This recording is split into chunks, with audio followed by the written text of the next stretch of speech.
Hail, hail, the Celtics are here, and what the hell do we care now? Football's back this weekend. It's Flag Day. Sunday, I think it's like 4 o'clock or something, the kickoff time. It's a rather unusual one, but before you know it, the summer is done. There's still a lot of transfer business to be done. There's still plenty to be discussed, but at this point of the season, this point of the year, this week and everything, I thought this show was going to be maybe a little bit harder to differentiate from the show we did last night. If you missed it, last night, me and McBride Ace got the Thursday stream back up and running where we fully preview, whatever the game is at the weekend, expected lineups and yada yada, all that kind of stuff. We had a great time. A bunch of yous tuned in, and we've really kicked off the season with the Thursday night streams with a bang. Now, I do owe you all an apology because I normally just book all the stuff that we're going to do live up there so you can see on the channel, okay, that show will be on at that time and that stream will be on then. And I thought this was set up to go. I set up myself to go, and then I realized, oh, there's no actual thing booked, so no one will know we're going live.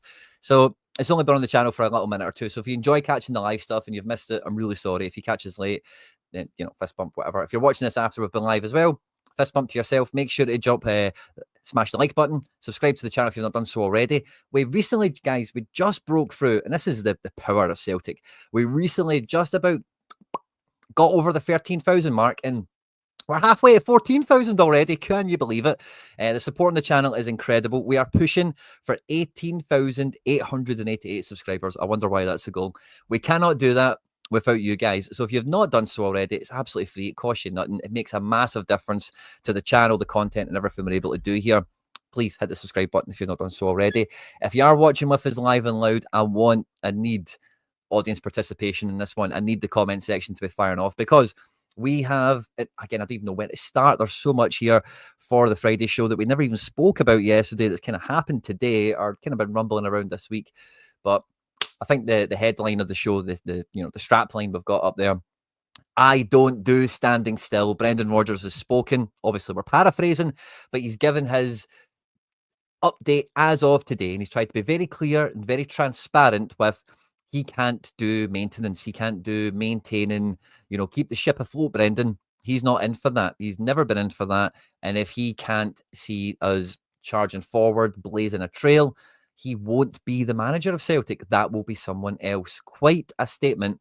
And yeah, it's certainly ruffled a few feathers. It's got Celtic fans all over the world talking already. The press conference only came out about an hour or two ago at point of recording when we're live here.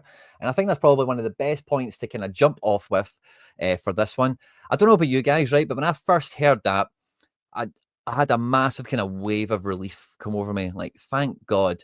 Like, Brendan isn't, like, one of the big things I can, the topic for the last week or two around Celtic fan media and just fans and, chats and, like group chats and whatever has been, this is Brendan's last year. Brendan's not going to be hanging about. The transfer business is a massive indicator that Brendan's not going to be here. The board's not going to buy Brendan players for us then to go and basically get another Ange or Ronnie Dyla kind of guy out the wilderness to come in and coach the squad next year. And I get the logic that is derived from. I'm not really into it, to be honest with you. I don't really think that's the case necessarily. But, when he comes out and says he doesn't do maintaining, doesn't do standing still, I think that's, I say, a massive relief for all of us because one of the things we love about Brendan Rodgers is, of course, he's a massive subscriber and a huge fan of Celtic here on YouTube. Of course, that's a thing we love about him, right? He's an elite manager. I cannot believe the first time we appointed him that we actually managed to get it done. Never mind him coming back for a second time, despite all the, I don't know, let's just say politics around it. But the thing about that is you want that guy who's the elite manager, who's operated at the top end of football, who has been very successful for us in the past in a phenomenal way, the fan, the one of us that's in the dugout, that's in these meetings with Desmond and Nicholson and, whoever else all the names are, but you want him to be one of us, like, not Celtic, like, yeah, we can't openly say we want to win the Champions League, right, or anything like that, right? But we have to act like we're moving forward. We can't win the league any more than we do. You can't, if we score more goals than last season and get more points than we've ever done before, it's not like you're going to get 2 trophies for it. You're still just going to get the one, So, like, how do you move forward in that sense? And it's got to be bridging that gap, moving things forward on the continent, really. And as much as that might sound like pie in the sky stuff, like, football's 11v11, I mean, you've got a manager that is of Brendan Rodgers' ability, his caliber, we've got something in the dugout, we've got something on the training pitch that is, on par or level or not too far behind, the par mark of the bigger clubs in Europe. So then what do? You need to give the guy the tools. You need to give him the squad, the arsenal, to be able to, go into these matches. Atalanta away, we're going to be tight and narrow, and we're going to make sure we don't give any mistakes away. A draw will be acceptable. Against, Leipzig, we're going to be on the front foot. We're going to attack them. We're going to make sure we, etc., etc. So, we can't say, oh, we want to win the Champions League, right? I get that, but we do need to act like every other team does in our boat, and every other team in our boat. We can maybe, I'll probably, actually, I was thinking about this driving around earlier on, but I will certainly record a video.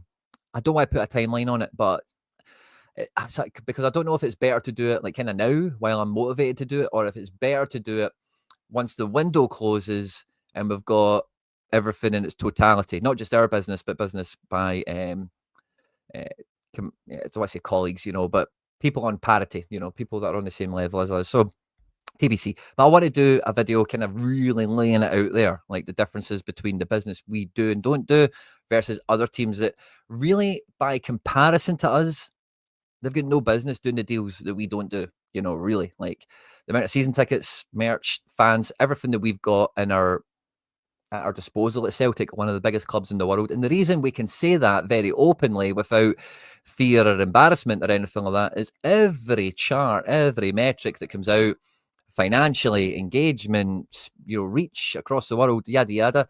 Celtic are top 10, top 20 in every list you can think about, so there's just no mistaking it. We are what we are in that regard. The live chat is flying away, guys. Good to see you all. Let me know your thoughts and feelings. We've got a wee bubble just down here, so you can see the live chat as it's happening. And any kind of comments I'm going to hammer into, we pop them up on screen in a little bit more detail. But I do think this is a big one where Brendan has really now just turned the spotlight away from him and back on. Someone else did this recently as well. Who was it? But just turned the spotlight away from them. Oh, yeah, that's what it was. I won't mention his name. Last time I did, I got in trouble. But turned the spotlight away from him and onto the board. Like, I'm not the one that's not spending money. I'm not the one that's struggling to ID or bring in players or even negotiate players. There was a great question in the press conference about are players maybe hanging off for Celtic's Champions League status? And without a flinch, no, that's not the case. No chats like that have happened. There's no indication of that at all whatsoever. We also got a great question from Celtsar here's own Michael Shearer asking about the left-back situation, which was great insight and great intel into the development of the Inamura situation or the Tierney situation, however you want to think of it. But there was some really good interaction, some really good questions in the press conference. There was still a little bit of, what do you think of Rangers? Stuff in there as well, like you'd expect us, but before the first day of the season. I don't think that's too out of turn from the tabloids, but when it happens every week, it gets a bit annoying, doesn't it? So yeah, we got actually a nice little insight into some bits and bobs from Brendan in that regard, talking about how he's a lot more zen about waiting for transfers to come. And he hopes it's not Arnie Engels style, 2 minutes before the deadline, someone parachutes in. We want them in sooner rather than later. Okay. So, yeah, good to see you all. Live chat is flying away. And as I say, I'll do my best to keep abreast of the comments. It's a 4:30 kickoff. Yeah, I thought it was a pure weird time. That'll be for TV. And if it's for TV, hey, it's economics, isn't it? Paul McStay will be back in the building as well to unfurl the flag. And Brendan clarified there's no official offer, but him, Desmond, and Nicholson sat down in the summer, and they're not on the same page, but they know the page that they're on. If that's an okay way of putting it. But yeah, I'm with you here, John. He is like fired it across the bow, and he has turned it onto them. Like, I'm not taking the derry for not qualifying for the Champions League. I'm not taking the heat for not spending money or letting Kuhn leave, having to keep Tillio, and all the other kind of nonsense that we've been up to. And yeah, I don't think there will be a toxic atmosphere. Like, when the flag's going up, also think Forrest has got a really strong chance of starting. I listened to Alistair Johnson's press conference, and he's like, yeah, hopefully Jamesy can score his goal this season on the first day rather than the last day. And I don't know, that just gave me a wee hunch of, Forrest might start. So if Forrest starts, he's unfurling the flag with McStay, like club legends and icons and all that. I don't think there's going to be any toxicity unless the result, the game goes against us. I think that will just be the way it goes. Yeah, so Brendan Rodgers has opened it up. Let me know what your thoughts and feelings are on Brendan's comments. Is this him? Is it a plea? Is it a shot across the bow? Across the bow? Is it him absolving himself of responsibility? There's maybe a few ways to read into it. I think it's more a case of, he is like turning the spotlight on those guys and going, if you want me to sign the contract, I kind of feel like they want him. I don't know why they wouldn't want him. If you do want me to sign the contract, like, you need to back me. And I'm going to let the fans know that, like, this is the way it is right now. I'm not taking any more flack for this. So that's how I see it. Let me know how you guys see it. Now, that kind of nicely segues us into transfers and scouting, right? Celtic here broke an exclusive earlier in the week that JSP, Jahmai Simpson Pusey, is going to be doing his medical today. That's now been confirmed. It's now kind of knowledge. We expect to see him signing, maybe even as we're on live today. Maybe it'll be announced in the morning. But he's up to do his medical and all that good stuff, which is great. Now, Brendan also said regarding that in the press conference that he will be the last centre-back. He will be the last defender, the last centre-back, because Michael's question was off the back of that statement to say, what about left-back? Are we happy with Namura? What are we doing? But certainly he said JSP is going to be the final centre-back into the fold. Okay, now this is really interesting for a few reasons because, oh, sugar, got the wrong page open. Let me go get it. Because if we have a look at the squad as it sits right now, with JSP in it, we've got 5 centre-backs. Now, my hunch, my profile, and Brendan's comments today reinforce my opinion that JSP is to be, and also Alistair Johnson's comments. Alistair Johnson was he actually mentioned Vickers for having injury problems from the past that won't go away, and how, for him in the World Cup and for others, the club needs to do, not the club needs to, but like everyone at the club, the sports science people are going to be looking after people to make sure that they play the right amount of minutes, they don't burn out. It's a big season for everyone, going deep in domestic stuff, going deep on the continent, and then for the guys that are internationals who want to play in the World Cup, they've got that on their radar as well. So he kind of mentioned that Vickers is going to need some minute management, load management, whatever you want to call it. And like I said before, when talking about this transfer, I see Simpson Pusey as insurance policy on Dane Murray. I think Brendan Rodgers would love, and I think we all would love Dane Murray to be the handcuff, to be the cover, to be the understudy for those games that Carter Vickers we choose not to play him, so that we can choose him for the games that we need him for, And in the event that maybe he does get another injury or he cannot make the step up because he's only really played friendly, so we don't actually know if he'll be good. Hearts away, Hibs at home, Aberdeen away, in a derby match, whatever. Then you've got this guy who, again, is no guarantee that he will be able to do that. But between the two of them, you would think they would get it together. I'm also quite of the opinion that this is a good move for Murray to have that kind of colleague, that guy that's came from the Man City Academy, Premier League 2, the very tippy top of youth development. And, how does he operate? How fast is he? How high does he jump? How strong is he? How quick does he make decisions? How good is his passing? And for me, I think that's a great yardstick for Dane Murray to be competing against in training. Not that the senior players don't offer you that, but when you're competing with Vickers, Trusty and Scales, guys that are a bit longer in the tooth and have had different career trajectories, and let's call a spade. You're going to hate me for this, right? But out of the 3 of them, Vickers, Trusty and Scales, the closest one to playing Premier League football is probably Scales, because, again, you might attack me for that. We might talk about it later. I'm not saying he is going to the Premier League or anything like that. Anyway, blah, blah, blah, whatever. None of them are really like Premier League caliber. Yeah, Trusty's played there for a minute. Yeah, Vickers played there for a minute or whatever. But JSP has played for Man City a couple of games. He's been in that environment. And I think for someone like Dane Murray, if we do have a high opinion of him, if he does have a high unlocked potential, that's the sort of yardstick to lean him against. Not Scales, not Trusty, not Vickers, for different reasons. So I think this is a very smart move in a lot of ways, and I think it will kind of complete the defensive segment of the team. And Rodgers has basically said as much, right? Now, the reason that's really interesting information, right, is because last night we had breaking news on the timeline that Brendan has sent Paul Tisdale. Brendan has sent top scout, top chief scout. Brendan has sent was all the chat that was everywhere.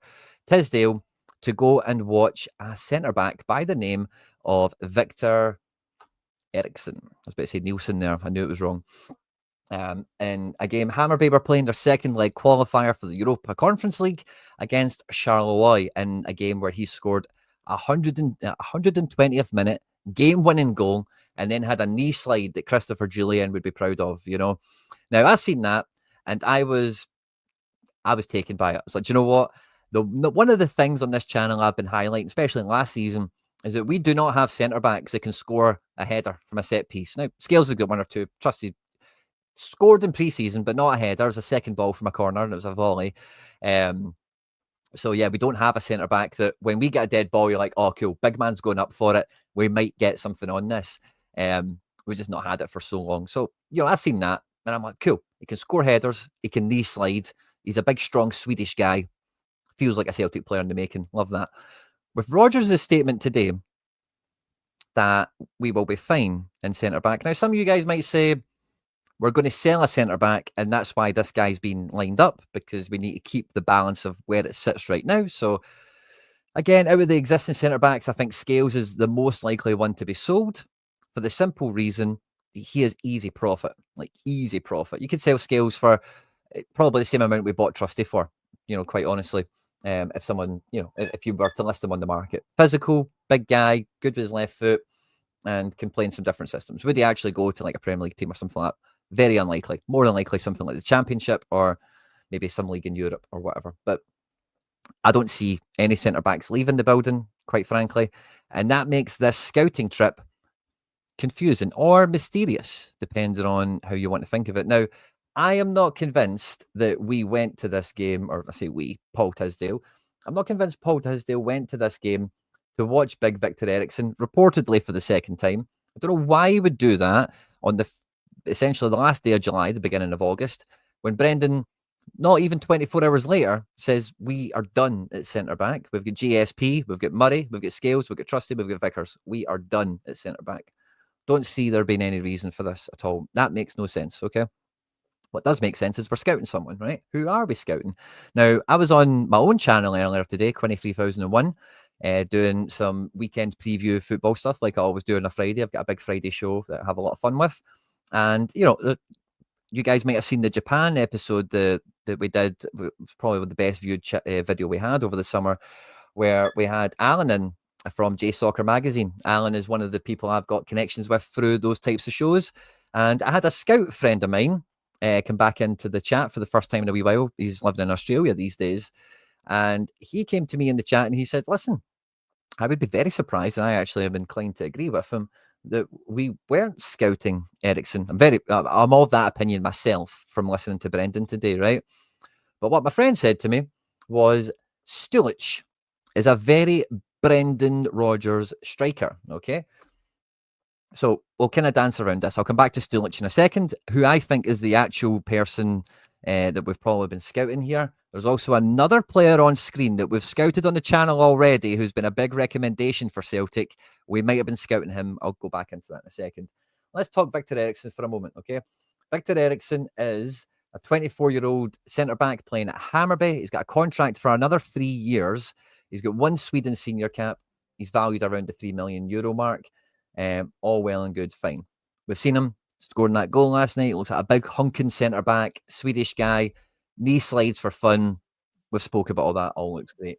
When I was previewing this after you guys brought it to my attention on Thursday, the first thing that McBride pointed out to me, and I went back to investigate even further, is that he had a brief stint in MLS, okay? Now, some of you guys might know this, some of you guys might not, but the MLS does a lot of its shopping in Norway and Sweden. They buy a lot of players from those leagues, Denmark as well, because athletically, you know, the athlete is very friendly for the American game, you know, physical, fast, and they generally bring a little bit more nous than what the Native American player, I say Native American, you know what I'm saying, you know what I mean when I say that, just from the environments that they're in, the culture they're brought up in, etc. So it's not a surprise he's went to Minnesota, okay?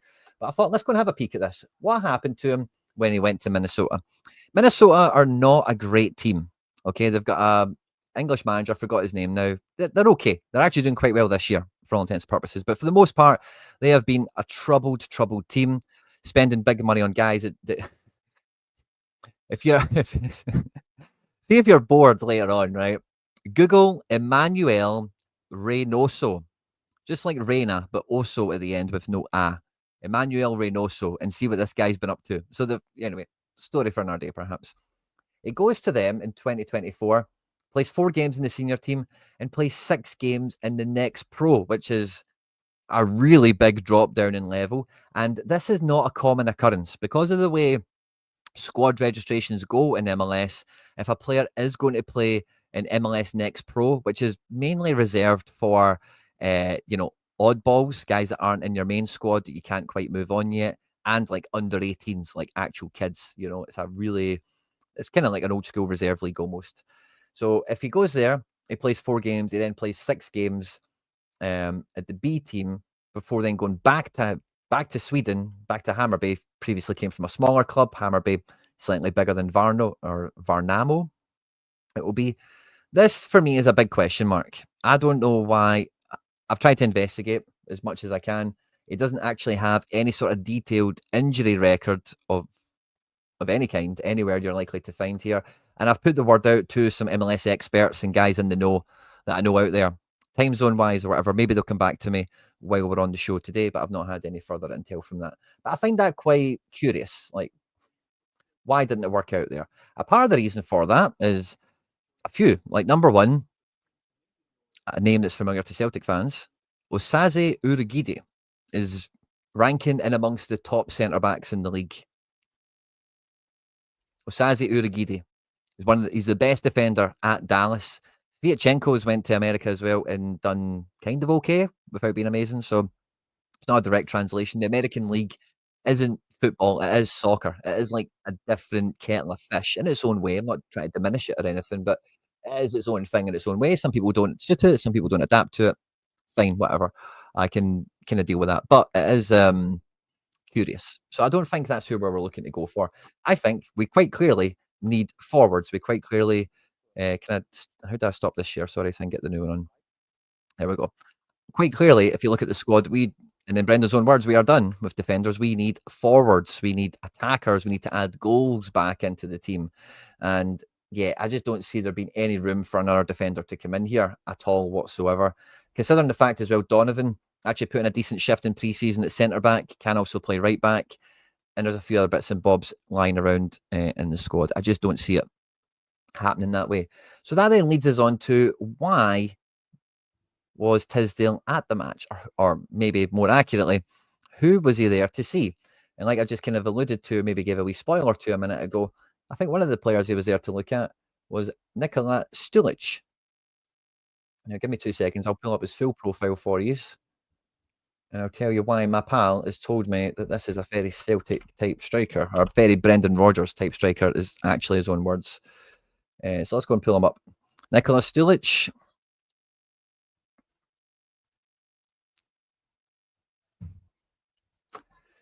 He is 23. He has 2 senior caps for the Serbian team. He is 1 meter 88 tall, so he's not like a wee guy. He's not a big guy either.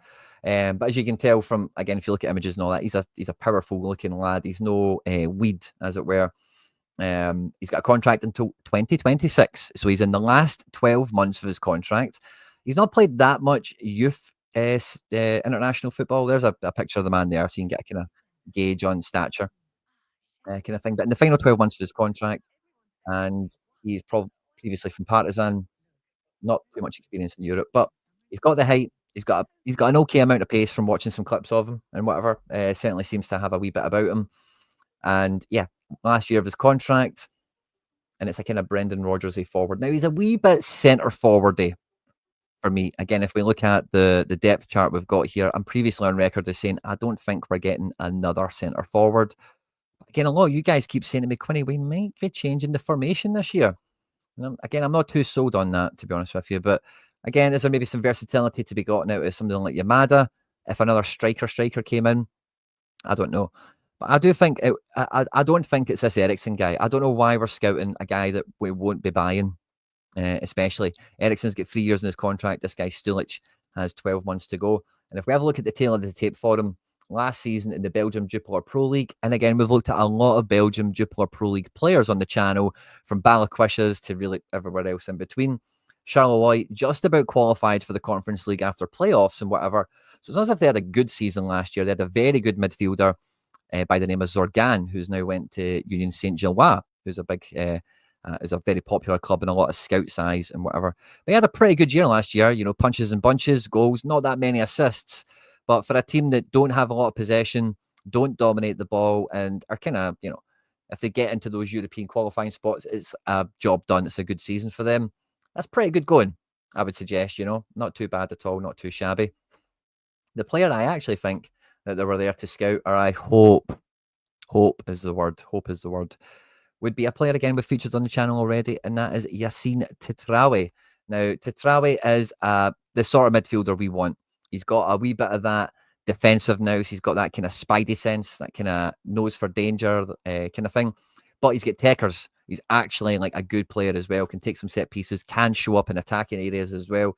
And in his first season in Belgium, again, at Charleroi, not a great team, not a team that dominates the ball, and a team that to qualify for Conference League qualifiers is, wow, what a season we've had. We've done well. This is a sort of midfielder I think we would all like to see come into the fold. We are linked to buy Setic on loan. That might happen. But Tetraoui, I don't think we would get him terribly cheap, to be honest with you. But this is who I hope we were there to scout. I'll put the team on screen, or from the lineups from last night, see if there's anyone else we can kind of maybe scratch on here. But I think this is... why is that not coming up?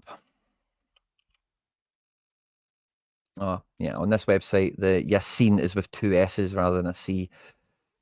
But yeah, he's ranked around the €5 million mark. He is contracted for 2 more years. He does have an option for a further one, just to make sure their investment is protected.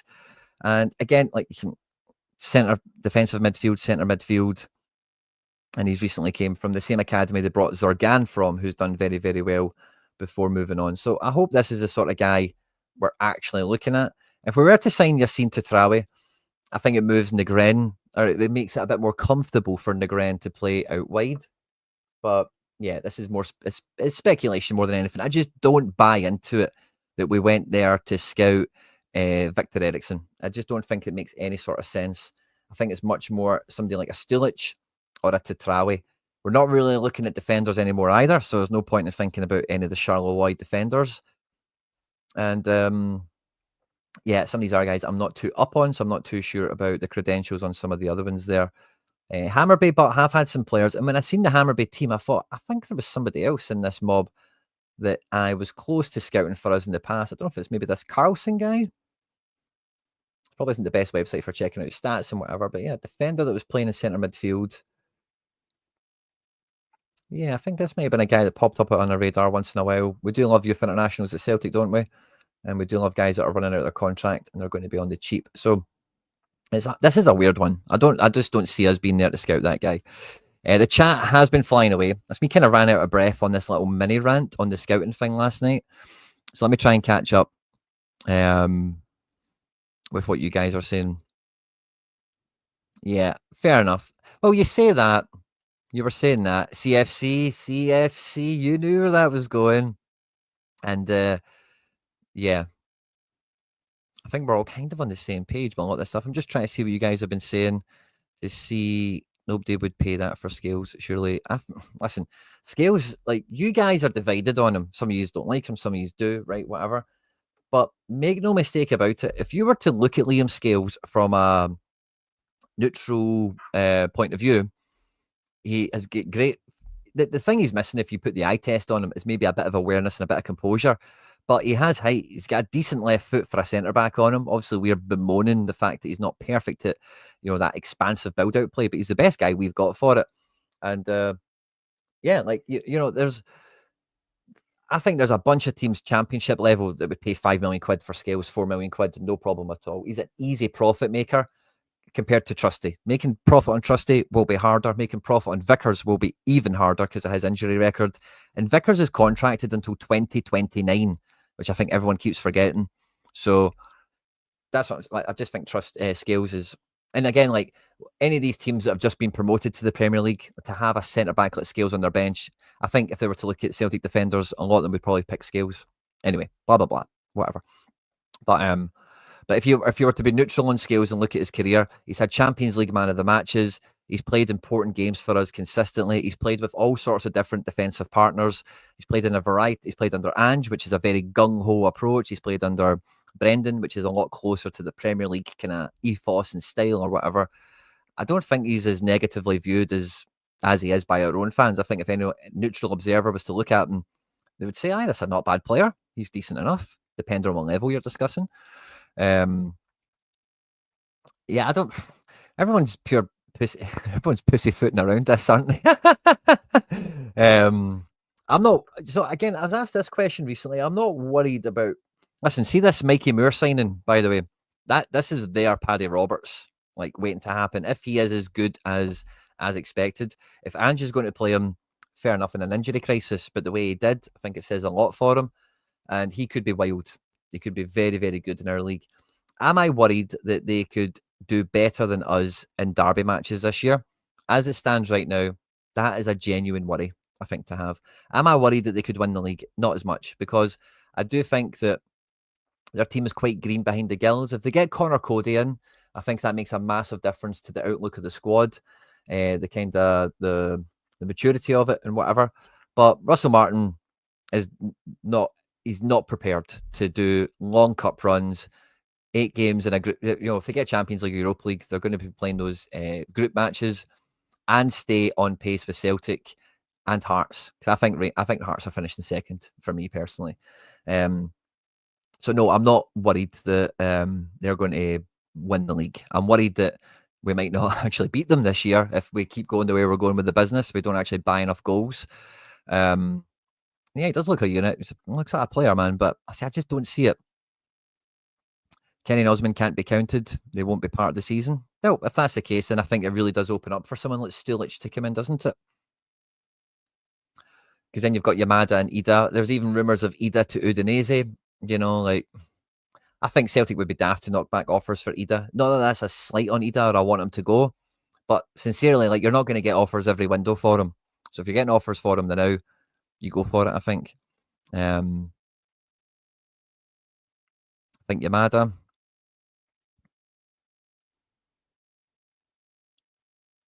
Yeah, I don't think we've signed a first choice striker either, but maybe Yamada could grow into that the same way that we didn't sign Inamura to be Tierney's left back, but he might actually be the case. I think the board are probably just a wee bit. We don't want to do that twice, because I do think that the board were, if you remember around that time when we didn't win the 10 in a row and we still had a Jetty on the books and we had the Barkas situation and the ball and golly kind of crap and whatever still hanging around for a bit. I think they just obviously these guys are nowhere near Barkas, ball and golly, Jetty, McCarthy levels or whatever. But I think I just don't think they will. I think one of the things that they'll be saying is under no circumstances do we have another window where we feel like we have spent over the odds for people. I think that's kind of the real thing. I don't think it's a case of, I think that was money that was taken out of the coffers for January. Because I did feel that if, from some of the words that came out at the time from Brendan and a few other observers that are maybe a wee bit ITK, that had we got Trusty for 4 million, Ida for 7 and Engels for 8, spending in January would have been a lot easier. I don't think that's a big stretch to the imagination. And I think in that vein, I just think from the board, I've been quite vocal for this. And again, I hear a lot of people kind of echoing it as well. But I think there's 2 transfer budgets and there's 2 ways of looking at it. It's either everyone under this amount you can charge on with, you don't need board approval for, and anyone above that level you do. Or it's a case of this is your pre-qualifier budget, and after the qualifier, you'll get another budget. So I certainly think it's still one of those 2 things. I don't think the board are completely saying we're not spending money this summer, because they would be blind to think that's the case. Yeah, exactly. We all want Jota back, don't we? Joseph Arabi, was he on that page? No, he wasn't. Oh, no, he was. Yeah, he's a striker for the other team. Joseph Arabi. Okay, let's have a look at him. Do we think that could have been the guy we were scouting? He's 22. He's rated at just under 6 million quid. His contract expires in 18 months. That could be a good shout, by the way. That could be who we were there to look at.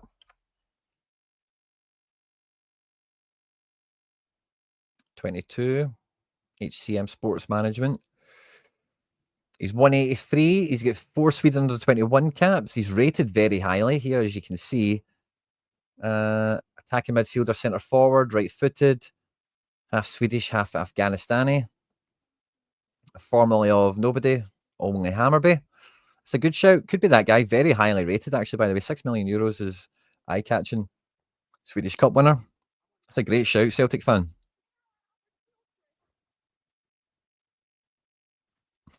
Very kind words, Ryan Moore. Thank you very much. I do appreciate it. All the support, honestly, it leaves me speechless. I don't know what to say other than thank you. I really, and I feel like disingenuous just saying thank you. I should have some sort of bigger thing to say, but I thank you. You know, like sincerely, like really does mean a lot. Couldn't do this without you, genuinely. And I don't know what this was for, but I'll take it. And yeah, like he's still green behind the gills. Obviously, he's no definite. But when I see them signing him, that's the first thing that comes to my mind. Is this is their Paddy Roberts, their electric wonder kid from down south that they could never buy, they could never afford, they could never attract to sign on a permanent basis, but they'll get on loan. Now, with Paddy Roberts, I think there was a moment we could have signed him, but I think Man City strung him along. That like, oh no, you're in the plans, pal. I know I come for pre-season, son. I will give you a shot. And then it kind of fizzled out, didn't it? So there was maybe it's maybe a bit different with Roberts. We maybe could have actually got the job done. I don't think Brendan will be staying. Yeah, so like I think he said like if the board don't show up, I'm not staying. So I think the door is open to him leaving. But it feels like he's opening the door. It feels like him that's saying like I'm not doing this maintenance stuff you want me to sign up for again. If you want me to sign up to maintain where we're at, I'm not doing that.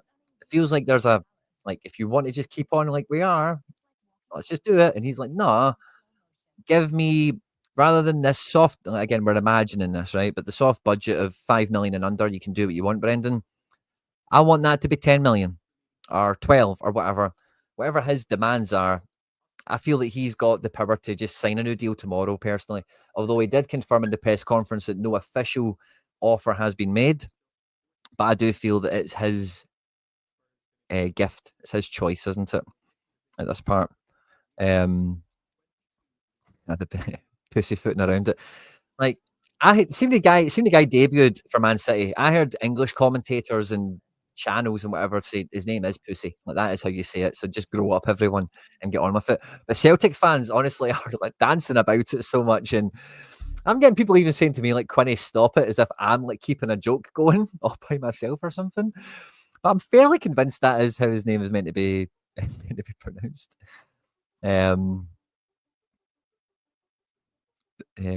Yeah, exactly. Thank you very much, Red Tim. That does mean a lot. I've not seen you in the chat for a little while, I don't think, by the way, but thanks for joining us. Good to see you in the building. Sign all the strikers they want. Where's the service going to come from? Yeah, I think it's wingers. Anything in this Chiesa stuff? No, don't say we're linked to Chiesa. Are we? Is that a link? Is that genuine? Now, Chiesa would be wild. Wild. Chiesa Celtic. Oh, guys, see if we sign Chiesa. Now, the guy's got brutal injuries, like brutal. But what a player. Like, sincerely, what a player. I'm a big fan of this guy. The Italian Dyson Maeda. If you're not familiar with the guy, it's probably the best way of kind of encapsulating him. Yeah, what a move this would be. A loan deal would be good. That would be incredible. That would be a Nicholas Kuhn replacement. If fit, I could really get behind about. Shite. That's a lot of shite. Maybe it is. Maybe it is. But that would be good. That would be good. Napoli have got a lot of players already, you know, like so I don't think Napoli interest is a de facto thing. Wages through the roof. Yeah, I get all that, of course. He did but take, like, a really reduced situation to go to Liverpool because of his injury record. Juve washed their hands of him. No one else in Italy was willing to take him on his wages, etcetera. Liverpool just about managed to make the deal work for them. So he has, like, reduced his standing. I'm sure he's motivated by money like anyone else is, of course, but this is a guy whose career is on the rocks right now. Did he make an appearance for Liverpool last year? I always get him and his dad mixed up. He is Federico, not Enrico. Federico. I don't think he made an appearance for Liverpool last year. If he did, it was in cups and stuff. I don't think he played in the league.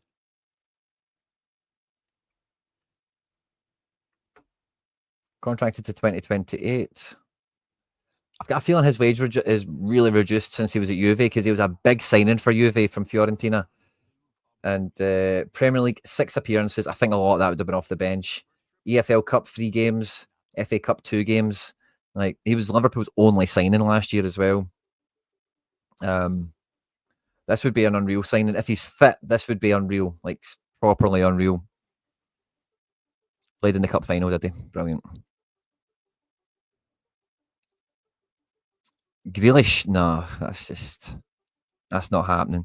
Imagine Jack Grealish. See if we did get Jack Grealish, that would be like our Paul Gascoigne, like, kind of thing, like, that would be wild. We're talking about them having a Paddy Roberts.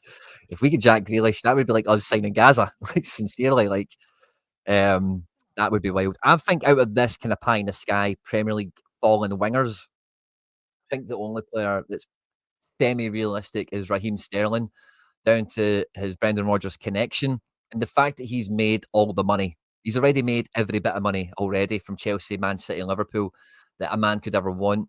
And, like, he's had such a bad time in England with, like, the press giving him crap. And yeah, he's not been great for Arsenal. He went on loan at Arsenal last year from Chelsea, didn't work out. And I would be very out of this category of Grealish, Chiesa, the damaged goods from the Premier League.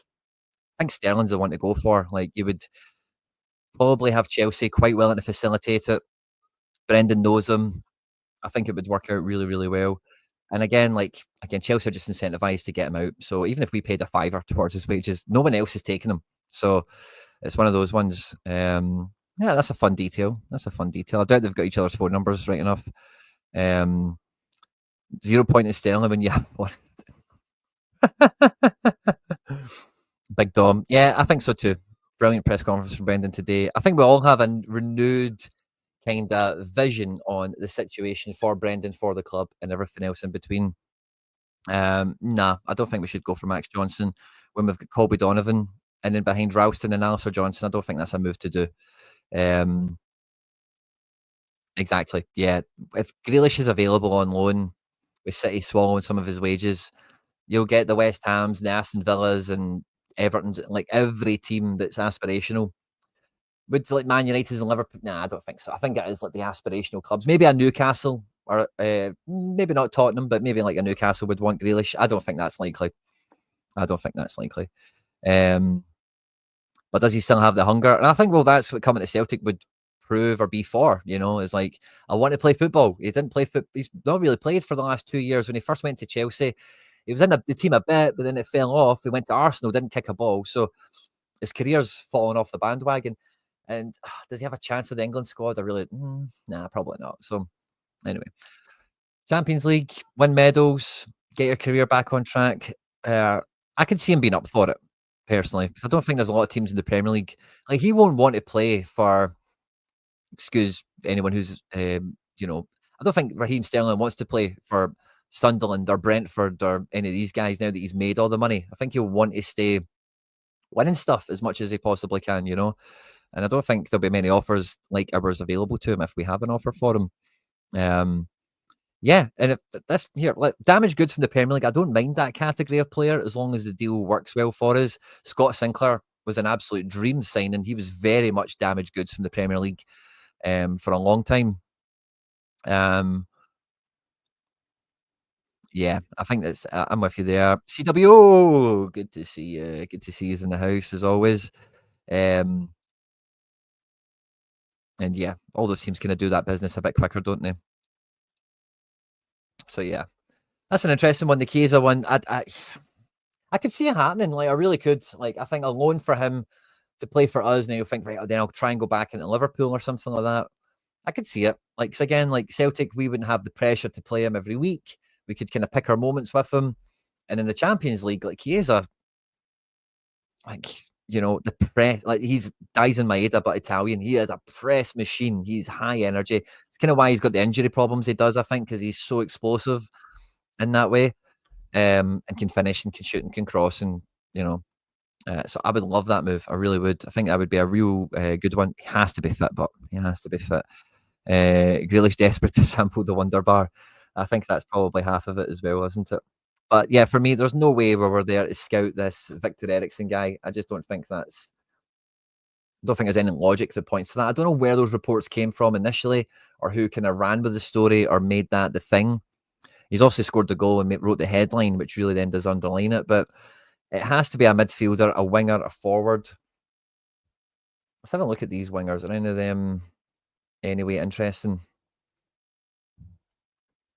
So we have Antoine Bernier, 27, formerly of Nobody. I don't think that'll be him. Parfait Guggenon, 24. Had an okay year last year, you would say. Formerly of Tel Aviv and all that. It could be this guy if he's got the right agent. Oh, sorry, wrong page. Yeah, it could be this guy if he's got the right agent, because we've done business in Israel a bunch of times, as you guys will know, obviously. Oscar Johansson, he's 30. It won't be him. Sebastian Tunecki, 23. Long contracts, not that expensive. Former Bodo player, probably not him. Magnus Carlsen, we looked at earlier. So yeah, I think we've had a lot revealed over the last 24 hours between Brendan's comments of I'm not standing still, Celtic. If you want someone to stand still, I'm not going to be the manager. I'm not going to be the boss to do that. And the scouting trip that we've been on is not for a centre-back. There's just no two ways about it. Yeah, exactly. Yeah, what's the name of his... Who was it we looked at for... Was it the Tuneki guy? Was it him? No, it wasn't Tuneki. It was Gugon, this guy. Yeah, this guy. So let's see. What agency is he with?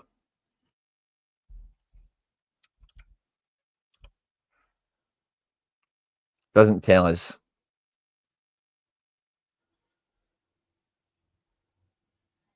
He's a wee guy. Is he smaller than Marco Telio? So yeah.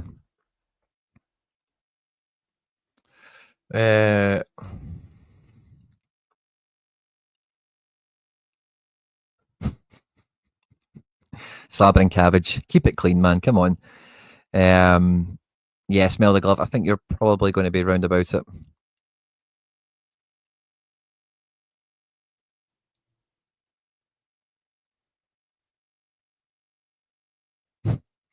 Doesn't do food. Yeah, so I don't know what else to think about that. I don't think we're there to scout the centre back. My scout pal reckons we're there to look at Stulic because he's a very Brendan Rodgers type striker. Looks happy there anyway, doesn't he? Youth international, not got that long of a contract. Feels quite pertinent, doesn't it? I'm hopeful it's my boy Yassine here, but because this would make a big difference in the midfield. And then you could maybe move Negren into wing if this is if this was the move, this was the signing we were going to make. See if we do sign to Traore, it's not even going to be a joke anymore. Like we will know Paul Tisdale, Brendan Rodgers, whoever loves the channel. They love the channel. We'll just know it. Jacob Briam, Ben Negren, and then if it is Yassine Traore, like what more evidence do you need, Guys, if you are here watching live and loud, the biggest thing you can do to support the channel is smash the like button. The first goal we have on the live shows is to get to 67 likes. You know why? And then after that, 88 before we climb up to 100. We're at 50 at the moment. So if we could get up to one of those magic numbers before the show live ends, that would be great. If you're watching this after we've been live, of course, feel free to smash the like button. Just means more Jungle Gyms will get this video shown to them and suggested to them by YouTube that maybe you like this. And you guys are all very complimentary of the content here. So I'd like to think more people will like it, Oh, brilliant. Brilliant. This is great news from Snick. If Rapid Vienna still want to do the deal, bite their fucking hand off. Just get it done, man. Yeah, exactly. You took the words right out of my mouth, Wilson. Ben Summers played pre-season at left wing. Like he gets in the squad over Tillio. Come on, man. And yeah, smell the glove. It's maybe an interesting thought, actually. That skyscraper winger out there, he can just hit the ball off of, But if they still want to do the deal, bite their hand off, man. How do they still want to do the deal? Yeah, brilliant, Snick. Brilliant. Thanks for the insight there.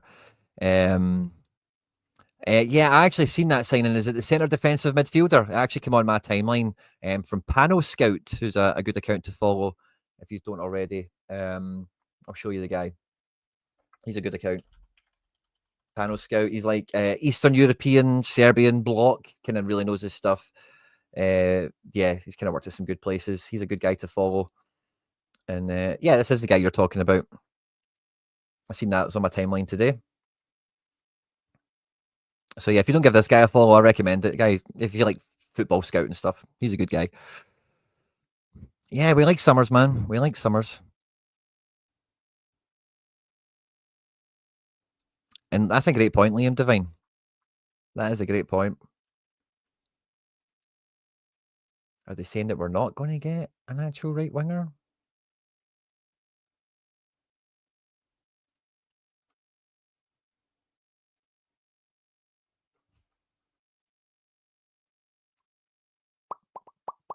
Monsef Bakrar has went to Zagreb. I know none of you care about that. Oh, interesting. I've just got this open on the R page, so I've shown you that scout. This just came on my timeline. Maeda and then Amura in London today. I don't really have a problem with that, to be honest. I feel like jump down to London. Really, who cares? As long as they're fit and available. But they just went to do some Japanese stuff together, wee bit of team bonding. And get behind that from our very own Michelle. Michelle, if you're in the chat, let us know.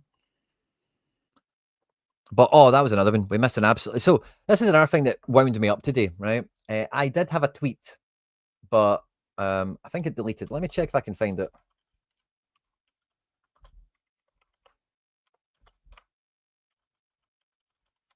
If our price category or our price point is this 3 million thing that we're trying to get Jacob Briam on, no, let's do latest for that. I could have swore the tweet went out because I got some notifications about it. But when I went to find it later, I couldn't find it. But one of the players we've scouted earlier in the season was, yeah, it must not have sent. I could have swore that it did send, was Junya Ito. He's one of Daizen Maeda's best pals. He keeps Kyogo out of the Japan team. He was at Ream last year and they got relegated, or they're like, did they get relegated in the end? I think they did. Him and Kaito Nakamura. Kaito Nakamura was recommended by Alan from J Soccer Magazine as a player we should sign as well. But he's just went back to Genk for 3 million quid. Now, if a guy's leaving, Junya Ito is in his 30s, right? So he's no spring chicken. He might not fit the age profile that we like, right? Whatever. But I don't think, if we're looking at £3 million wingers, I don't know why we don't look at Junya Ito. He's now going back to Genk. That ship has kind of sailed, but it really did wound me up earlier on. Tyson's jogged down. If the rumor is if we want to bid 5 million for Briam, we have to get Desmond's permission. I don't know if that's a legit rumor or if that's kind of like my theory, just kind of permeating out there, Paul Maguire, thanks for joining us. Enjoy the rest of your Friday, troops. Hail, hail. And it's all eyes on Sunday before we come to the game. Not really too sure what else there is to catch up on this week. I think we kind of touched on everything. We had a scouting video out midweek where we looked at the moves, the Briam thing, the GSP, the Bajcetic. We had a great show last night with McBride Ace where we preview the game at the weekend. So if you're after game preview action, that happened last night. And on Monday, I had my Celtic job application video go out, which the response to is, again, blowing me away. Honestly, the support on this channel is wild. I'm extremely grateful and thankful for it. And I'm glad all you guys enjoyed it. It really does warm the heart. It puts a pep in my step. And where are my manners? We actually had a super chat in here earlier, and I meant to put it up. from 420, who honestly 420 shows up on every show that I do. I think whether it be on this channel, my own channel, anywhere I am, a huge supporter of the content, mate. I really appreciate the super chat. Thank you very much. It does go a long way to helping the channel grow and support the channel and everything. So thank you very much for that. But yeah, we had that out on Monday, which I thought was a lovely kind of bookend video coming out of the summer and kind of steering us into the new season. So if you didn't watch that already, I hope you catch it. I hope you enjoy it. Are they actually going to get Ant-Man? Again, I kind of spoke about this in the Wednesday video. If you want more details on that, feel free to go into it. But yeah, I don't know why we don't man them. We should just be out muscling them out of that deal. Yeah, I'm with you there. My own conspiracy is that Nicholson won't sign off a deal over a certain value without knowing there's champ. Yeah, we're all probably kind of right, aren't we? There's probably like all these little conspiracy theories or hypotheses that we've got around the state of the processes, the hierarchy or the chain of command or whatever. I think we're all kind of right around correct, but we don't really know, So I'm with you there. I can see that. Why would Celtic give you a job when they can just watch your scouting videos for free? Yeah, well, that's a good point. But yeah, okay, fair enough. Yeah, I suppose I wouldn't say the scouting videos. I like doing them. I have a lot of fun doing them. You guys like them, but they're not like football team level where it was like if I had to like all the guys were speaking about. If I was employed to watch them and I could watch hours of footage on them, I could go and visit the games and whatever. It would be better. They would get more money out. They would get their money's worth out of me. Probably the better way of putting it. But again, love the feedback, love the positivity. Thank you very much for that. Could the club want Brendan to go? That's maybe not a too outlandish theory because he is on mega money. And see if they do just want to maintain. Do you need someone on? He's the highest paid guy at the club, probably, almost certainly. I dare say his wage is probably more than the other guys, chief execs and whatever. Do they want him to go?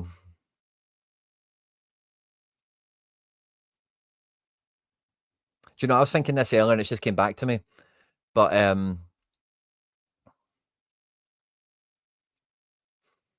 do they want him to go? And would they bring back Ange? Because Ange has now done the European thing that he couldn't really do with us. He's maybe kind of now learned those ropes. He doesn't want to leave Europe. He did do a thing in Greece. I could see Ange popping up in Greece. He did some sort of presentation or some sort of thing where he was there talking in Greek and talking about Athens and stuff. I don't know. You probably don't get Ange on small money anymore, but after the Tottenham wages just had.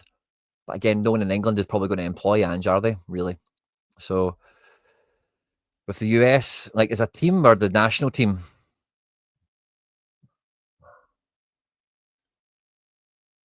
Yeah, something like that could be the case as well.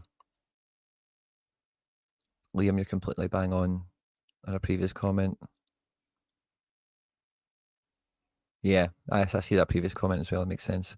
Hail, hail, Quinny. Brendan has thrown the rebel gauntlet down, Joe Hamilton. That is a great way of putting it, for sure. So yeah, and again, sincerely,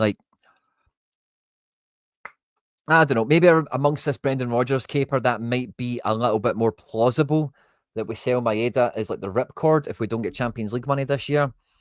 But yeah, you don't want to fire sale Maeda. He's such a valuable asset. You do need to stick a big price tag on his head if he has to go. Apparently, Ange doesn't want to go back. Yeah, fair enough. Each to their own. I can see that.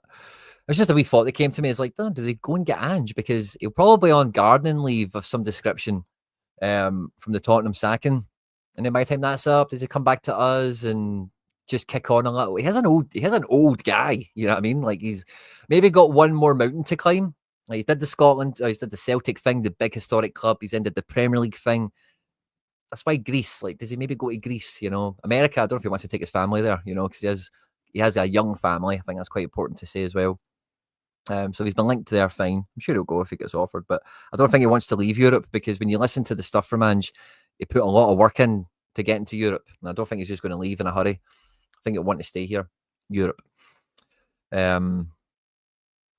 So yeah, that was just something that came to me. Yeah. But that's a wee bit younger than I thought he was actually. But when you hear him talking, he does say stuff like, "I'm an old man.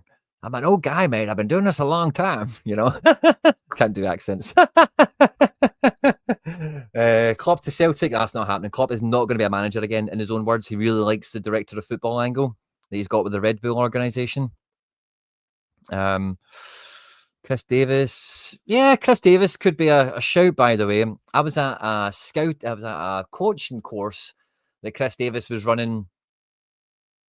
I still got some of these pictures, by the way. Now, this maybe isn't something to be shared, right? Let's see if I've got them. So I went to a coaching thing that Chris Davis was running when he was at Celtic with Brendan. What do I want? Type. I want JPEGs or pictures. I want images. How do I find images? Type. Folders, documents, spreadsheets, videos, photos and images. There we go. And let's see if I can find them. Now, I took some pictures, right? And it was like a nice kind of detailed breakdown of the Celtic way of playing with Brendan Rodgers and everything last time around. And I was really impressed by him. I thought this guy is a top coach, like a really top coach. Not one bit surprised the career he's had in the aftermath of his time at Celtic. But he came across as like a super top coach. If I can find one or two of the pictures from the presentation, I will share them with you here. Maybe not all of them, so I don't want to get totally in trouble. I don't know who's going to get me in trouble. I'll just show you what I can. If I can find them. We'll have a wee scroll. Oh, what's this? Coaching framework. This might be it. Let me see the picture. I think this is it. No, it's not.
I think this is it. I had my mic on mute there when I coughed. Sorry, and I forgot to take it off. But it does look just a wee because I remember him making jokes like, "Oh, I shouldn't show you this bit," and he did.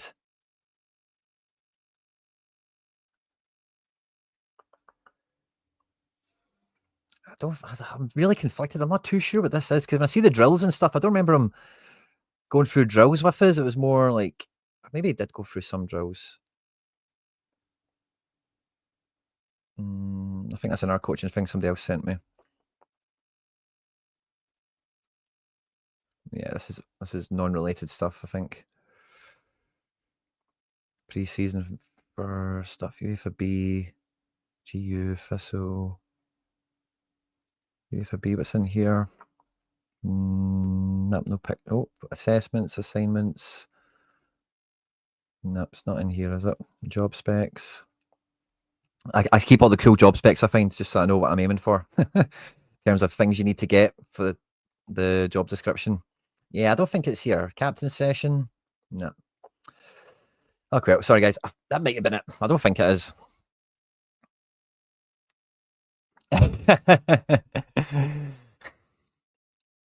Sorry guys, sorry. Imagine Angela podcast. Sorry guys, sorry. I'm not too sure how long I was muted for. Sorry.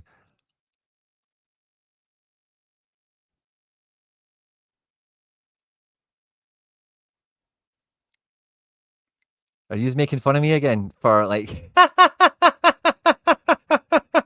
when I was muted? You guys are brilliant, man. Sorry. I tried to find it. I think that might have been it. It looked kind of Celtic-y, didn't it? But if it was Chris Davis, yeah, I'd be cool with that. But yeah, like, you know, whatever. And snap that phone. But guys, well, I've had a great time with you today. We've smashed through 67 likes. We've not quite got to 88. Mute the laugh. Sorry. Just blowing up your earphones. I do apologise. We've not quite got to the 88 on the live. We've got past the 67, which is great. But thanks to everyone that's tuned in today. Always have a great weekend. If you're going to the game, stay safe. I will be at Barra's Art and Design Bad with the Axon Boys on Sunday for the fan zone thing there. So if you can make it along, every time I've been there, it's been great. You get a pie at halftime. The pints are good. The venue's brilliant. The screen's quality. Everyone can see. It's always a great atmosphere. It's like being at the game without being at the game. And Paul John has told me that he wants to do, like, normally when I'm there and when people are there, I don't know what it's like when I'm not there, because obviously I'm not there, but we maybe go up on like a wee bit, first of all, with some microphones and maybe talk for like a minute, you know, what do you think of the team and what's the score going to be and that kind of stuff. They were saying to me that they want to try and develop that a bit more this year with the fan zone. So it's maybe a bit more content, it's maybe a bit more interactive and engaging with whoever does attend it. So you guys feel like you're getting even more for your money. Essentially, Axom are brilliant for that, adding value. So if you are around Sunday, I'll be there. If you're at the game, travel safe, have fun. And yeah, hail, Moan the Hoops. Have a great weekend, everyone.